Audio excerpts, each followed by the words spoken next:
Hey everyone, it's Barry. In today's video, I'm going to be taking a look at this Ampersand Aquabord and painting on it with gouache. If you watched my gift guide for artists video, you might remember it from that list, but I think it's time for a proper video on this thing. I also have a giveaway winner to announce, so stick around to the end of the video for that. So I'm really bored of painting on paper. Okay, I mean, not really. Paper is a staple. It's like a white t-shirt, a blank canvas of infinite possibilities. I can't truly be tired of it, but I've definitely been experimenting a lot more with the surfaces I paint on, from black watercolor paper to glow-in-the-dark paper, and now this. Ampersand Aquabord, formerly known as Clayboard, is a museum-quality archival watercolor surface on a hard board. It's like MDF board, like you can pick up from the hardware store, but it's specially made to be acid-free and archival for painters. The white surface on top is absorbent like paper, though it does have some differences in feel compared to painting on paper, which we'll touch on. When you're done painting on Aquabord, you can seal your painting with a spray varnish and hang it directly on the wall without having to protect the painting behind glass. This lets you display your watercolor and gouache paintings like you would with acrylics or oils. Aquabord comes in a variety of sizes. Today I'm painting on a 6x6 inch square panel, but I also have some adorable little 5x5 ones. And some panels come with a cradle so that you can hang them on the wall as is without the need for a frame at all. A YouTuber by the name of Jenny Granberry has a price breakdown too of the cost of displaying your paintings with Aquabord versus framing them. And for large paintings, it can actually be more cost effective to paint on Aquabord rather than framing a massive sheet of paper. So if you're somebody who frames your paintings either for personal display or for exhibition, that's something to keep in mind.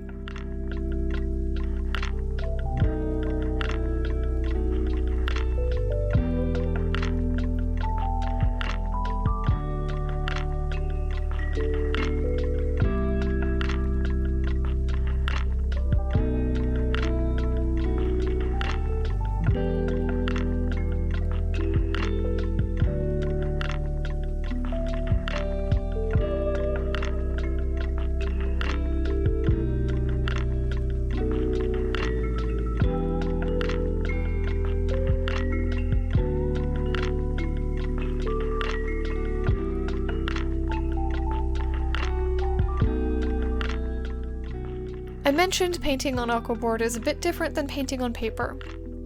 When you're using watercolors or thinned out gouache on paper, it's relatively easy to create smooth gradients by blending the paint out with your paintbrush or using wet-on-wet techniques. With Aquabord, all of those brush strokes stay visible, and it's a bit harder to achieve smooth gradients. It's still possible, but it takes a bit more careful planning. Smooth washes are even harder since the paint sinks into the absorbent surface much more readily than on paper. It can take a bit of getting used to. The look of watercolor on Aquabord is very unique, and I actually really enjoy it. Paint also lifts back up off of the Aquabord easier than paper, in my opinion. It's possible to almost completely erase a color from the surface. While this is true for paper, I find Aquabord even more workable. And unlike paper, even with large amounts of washes and water, you don't have to worry about Aquabord buckling.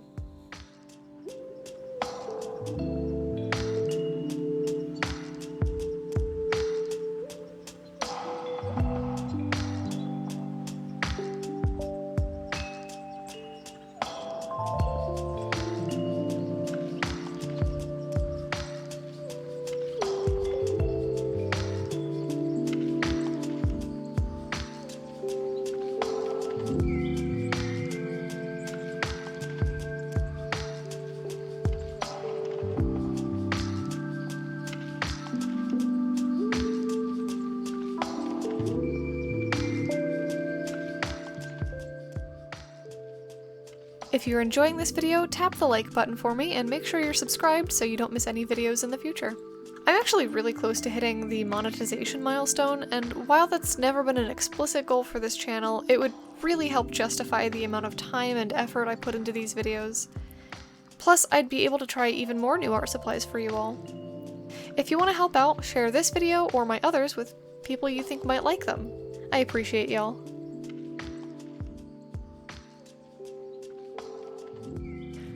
One thing I've heard about painting on Aquabord is that you need to dampen it before you start painting on it, because there are tiny air bubbles trapped in the surface.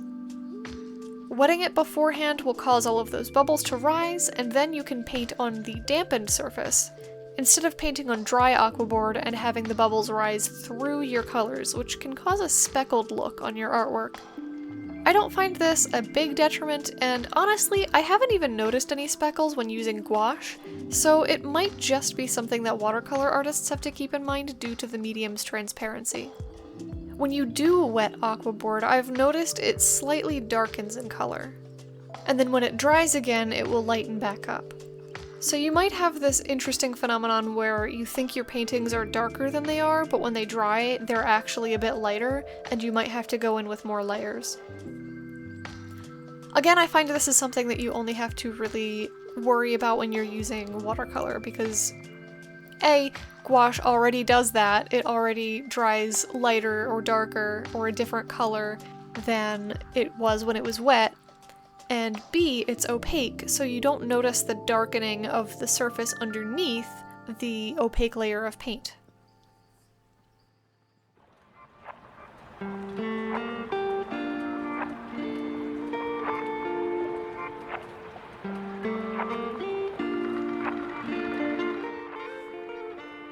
I, in all honesty, adore painting on Aquabord. I like that it doesn't buckle at all and that you don't need to tape it down since the hardboard acts as its own support, and that they can be displayed without glass once you spray seal them. I've only used the small square panels that I have, but at some point I would love to get a larger one and just go to town.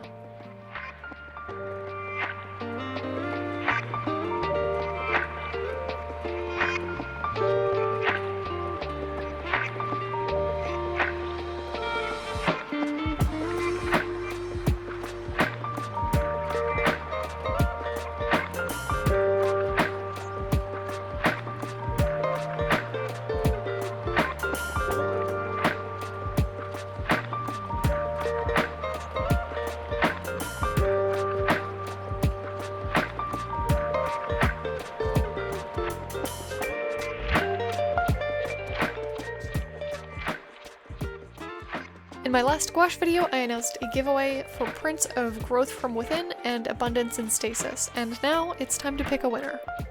So there weren't actually a ton of comments, but I have them here in a spreadsheet, and I've got a D4. 2 vines! Congratulations!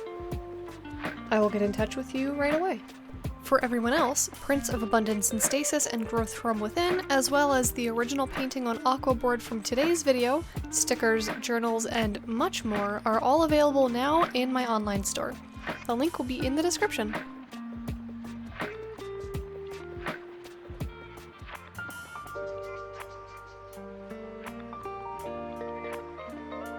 If you'd like to see me try out black watercolor paper for the first time, you can head over to this video right here. Thank you so much for watching, and until next time, take care.